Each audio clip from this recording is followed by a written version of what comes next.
नमस्कार दोस्तों, स्वागत है आपका हमारे चैनल वी टॉक लीगल में। और आज हम जिस टॉपिक पे बात करने वाले हैं वो काफ़ी महत्वपूर्ण आदेश है सुप्रीम कोर्ट का। और महत्वपूर्ण इसलिए भी क्योंकि वो कहीं ना कहीं हर घर से संबंधित है। तो उस टॉपिक के बारे में हम आपको बताएं उससे पहले हम आपसे वही गुजारिश करेंगे कि हमारे चैनल को लाइक, सब्सक्राइब और शेयर कर दीजिएगा। तो आज का जो वीडियो है वो है बच्चों के बारे में। जी हाँ, हर माँ बाप अपने बच्चों के लिए सब कुछ करते हैं। वो जो कुछ भी बनाते हैं, प्रॉपर्टी बनाते हैं या पैसा जमा करते हैं, वो कुछ भी करते हैं वो अपने बच्चों के लिए करते हैं। लेकिन जो बच्चों के अधिकार हैं वो भी सुरक्षित रहें, इसके लिए हमारे देश में कानून है और वो कानून काफ़ी महत्वपूर्ण है।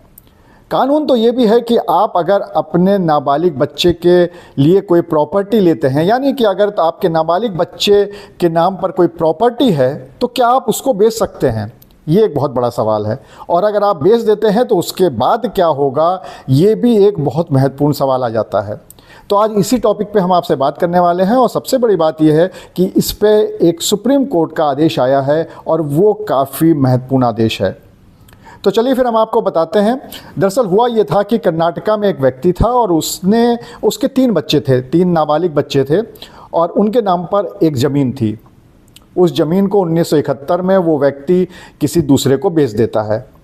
उसके बाद 1989 में यानी 1989 में जब उन 3 बच्चों में से, जो कि तीनों भाई होते हैं, उन 3 बच्चों में से जब 2 बालिग हो जाते हैं यानी 18 साल और उससे ऊपर के हो जाते हैं, तो वो अपनी माँ के साथ मिलकर उसी प्लॉट को, उसी ज़मीन को एक दूसरे व्यक्ति को बेच देते हैं। वो जो दूसरा व्यक्ति है वो उस पर अपना मकान भी बना लेता है और ऐसी चीज़ें चलती रहती हैं। फिर उसके बाद आता है 1993। 1993 में जो पहले व्यक्ति ने पिता से जो प्रॉपर्टी खरीदी थी, यानी जो सबसे पहला परचेज़र था, वो उस प्लॉट को, उस ज़मीन को एक दूसरे व्यक्ति को बेचता है। और जब वहाँ पे बेचने जाता है तब ये पता चलता है कि ये तो पहले ही उसके बच्चे बेच चुके हैं। उसके बाद ये पूरा मामला कोर्ट में पहुंचता है और कोर्ट में जाने के बाद जो ट्रायल कोर्ट है वो साफ कह देती है कि जो पहली वाली जो डीड थी, जो सेल डीड थी या जो सेल हुआ था, यानी कि जो पिता ने अपने नाबालिग बच्चों की प्रॉपर्टी जो कि उनके नाम से थी, नाबालिग बच्चों के नाम से थी, उनको बेचा था, वो नल एंड वॉइड है। इसके खिलाफ ही सामने वाली पार्टी हाईकोर्ट चली जाती है और हाईकोर्ट उस फैसले को पलट देती है।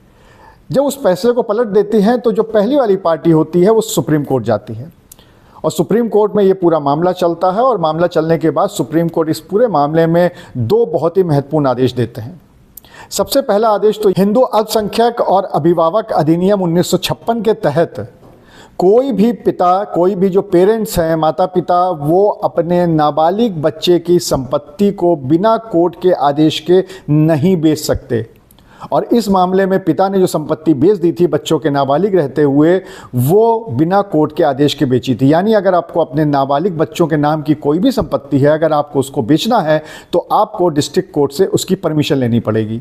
सबसे पहली चीज़, भले ही वो नाबालिग हैं, भले ही हो सकता है वो प्रॉपर्टी आप ही ने उनके नाम पर की हो, लेकिन एक बार उनके नाम पर हो गई तो फिर उसको बेचने के लिए आपको कोर्ट की परमिशन चाहिए होगी।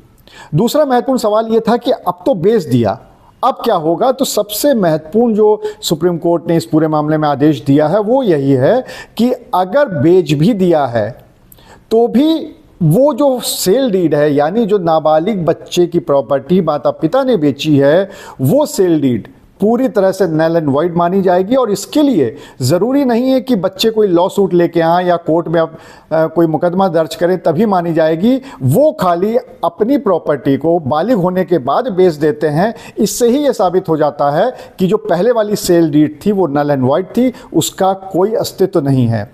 तो ये एक महत्वपूर्ण बात है। ये जो पूरा मामला था, इसमें आप 2 चीज़ों को समझ लीजिए। सबसे पहले चीज़, नाबालिग बच्चों की प्रॉपर्टी को माता पिता नहीं बेच सकते बिना कोर्ट की अनुमति के। और दूसरी बात ये कि अगर उन्होंने बेच दिया है तो वो सेल डीड पूरी तरह से नल एंड वॉइड है और जैसे ही बच्चे बालिग होंगे वैसे ही वो उस प्रॉपर्टी को जैसे चाहे बेच सकते हैं।